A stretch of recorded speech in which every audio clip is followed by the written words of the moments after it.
আসসালামু আলাইকুম। সবাই কেমন আছেন? আশা করি সবাই ভালো আছেন। আসলে আমি মানুষকে কিছু কথা বলতে চাই ভাই। ক্ষমতা মানুষ সারা জীবন ধরে রাখতে পারে না। আল্লাহ একদিন না একদিন তাদেরকে নিচু তলায় নিয়েই আসে। ঠিক আছে? আজকে হয়তোবা উঁচু তলায় আছেন আপনি। নিচু তলায় কিন্তু একদিন আসতে হবে। তো সেই দিন আপনার ওই কথাটা কিন্তু ঠিকই মনে পড়বে যে আমি একদিন নিচতলায় ছিলাম। সেখান থেকে আল্লাহ আমাকে উপরে নিয়ে গেছে। কিন্তু আবার নিচতলায় চলে আসছি। তো এতটুকুই বলবো যে মানুষ পতন হয়ে সময় যখন ঘনিয়ে আসে তখন কিন্তু মানুষ অনেক বেশি উড়ে। ঠিক আছে? তো বেশি উড়ার কারণও আছে মানুষের। কারণ আমরা কিছু মানুষ আর কি তাদেরকে ভয় পাই। ঠিক আছে? তাদেরকে ভয় পাই আমরা। আমরা কিছু বলতে জানি না। তাই ওনারা মনে করে যে আমাকে তো ভয় পায়। আমি আমি তাদেরকে যত দাবায় রাখবো তত আমি উপরে যেতে পারবো। আসলে এই ভয়টা কিন্তু একদিন কেটে যাবে।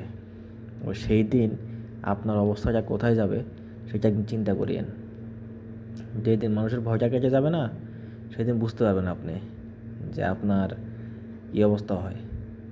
আজকে আপনি যা করতেছেন, ঠিক আছে, মানুষের সাথে এগুলো ঠিক না। আমি শুধু তাদেরকে এই কথাটাই বলবো যে ভালো হতে পয়সা লাগে না, ভালো হয়ে যান। ঠিক আছে? সম্মান কামাইতে, ঠিক আছে, অনেক সময় লাগে।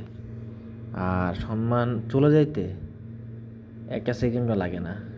একটা মানুষ যদি একদিন আপনার একটা কথা বলে ফেলে ওইটা কিন্তু ফিরে আসবে না আর। ঠিক আছে?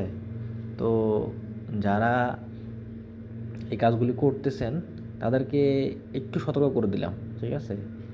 সময় বেশি দিন নাই, আর অল্প কয়দিন, তারপরেই বুঝতে পারবেন আপনার সময়টা কেমন যাবে। আজকে আমি এই কথাটা বলে যাচ্ছি, মনে রাখবেন আপনি। ঠিক আছে? এই কথাটা আমি আজকে বলে দিচ্ছি আপনার। আপনার সময় বেশি দিন নাই, সামান্য কিছুদিন সময় আছে আপনার। আর বেশি উড়িয়েন না। ঠিক আছে? বেশি উড়লে আপনার সমস্যা হবে। মানুষের সাথে সুন্দর ব্যবহার করেন, মানুষের সাথে সুন্দর করে চলেন, দেখবেন মানুষ আপনাকে অনেক ভালোবাসবে, আপনার সাথে সুন্দর আচরণ করবে। ঠিক আছে? তো অবশেষে আপনাকে এইটুকুই বলবো যে মানুষকে ভালোবাসতে শিখেন, মানুষ আপনাকে ভালোবাসবে। পৃথিবীকে আপনি যতটুকু দিবেন ঠিক পৃথিবী আপনাকে ততটুকুই ফেরত দেবে আবার। ভালো থাকবেন। আসসালামু আলাইকুম।